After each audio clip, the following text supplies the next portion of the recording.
Bismillahirrahmanirrahim. Assalamualaikum warahmatullahi wabarakatuh.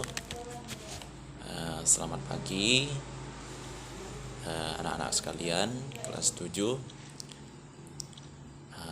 Mudah-mudahan semuanya dalam keadaan sehat, dalam lindungan Allah, dan selalu dimudahkan rencana dalam menuntut ilmu, bahkan kebaikan-kebaikan. Amin ya rabbal alamin. Di sini kita belajar untuk di bab ke-6, pertemuan kedua. Minggu lalu kita sudah membahas pertemuan pertama di bab ke-6 itu pengertian dan hukum pelaksanaan sholat fardu dalam kondisi tertentu, jadi kondisi darurat maksudnya. Sudah kita bahas minggu lalu. Nah, hari ini kita akan membahas tata cara sholat fardu bagi yang sakit. Nah, ini bagi yang sakit ini penting sekali dibahas, menarik sekali dibahas. Boleh disimak. Pertama, jadi Allah itu jadi Islam itu memudahkan untuk beribadah. Kalau kita tidak bisa sholatnya, tidak bisa berdiri, maka duduk. Nah, kalau tidak bisa duduk, maka berbaring. Bisa berbaring ke kanan, tidak bisa terlentang. Kalau tidak bisa berbaring, terlentang. Kalau nggak bisa sama sekali badannya tidak digerakkan, maka dengan isyarat, dengan pakai mata setiap melakukan takbir, mau ruku, disyaratkan pakai mata, mengedipkan. Nah, itu kalau memang semua badannya tidak bisa digerakkan. Coba kita ambil saja contoh. Jadi ada orang misalnya yang tidak bisa berdiri, tidak mampu berdiri.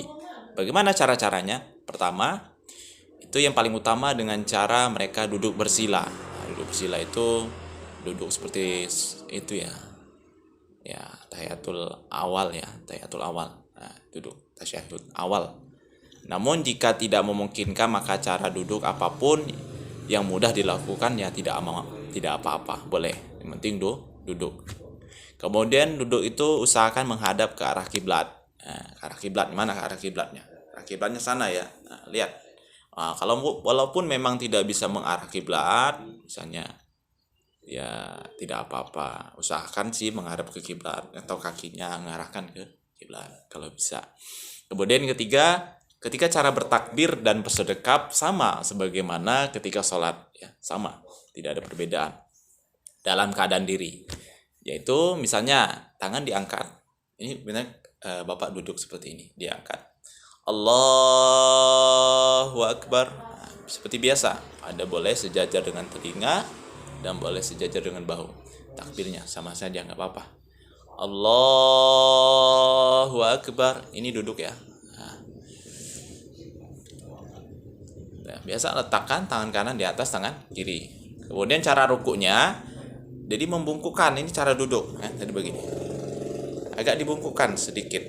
Jangan terlalu agak sedikit membungkukkan. Misalnya rukuk, Allahu Akbar, sedikit saja. Nah, nanti baru sujudnya lebih nunduk lagi seperti rukuk, lebih ke bawah lagi. Nah, jadi cara rukuknya itu menundukkan badan sedikit, karena itu bentuk ima.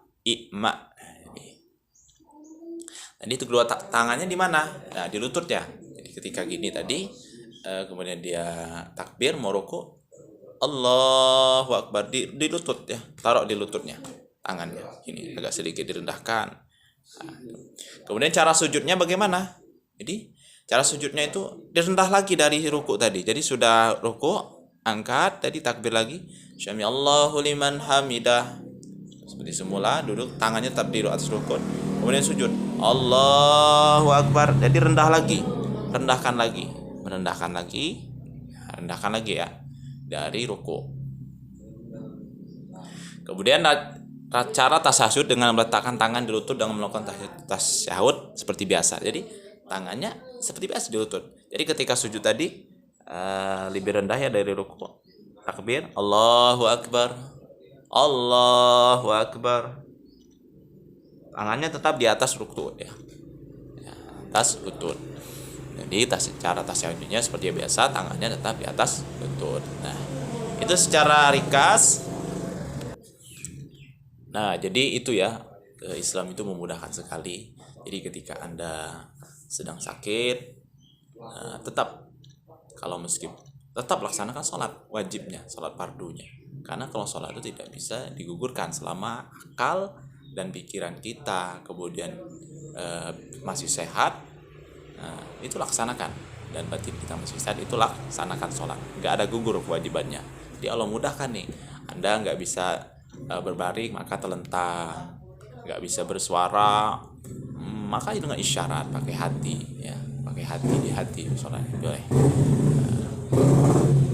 Itu saja mungkin dari Bapak, terima kasih.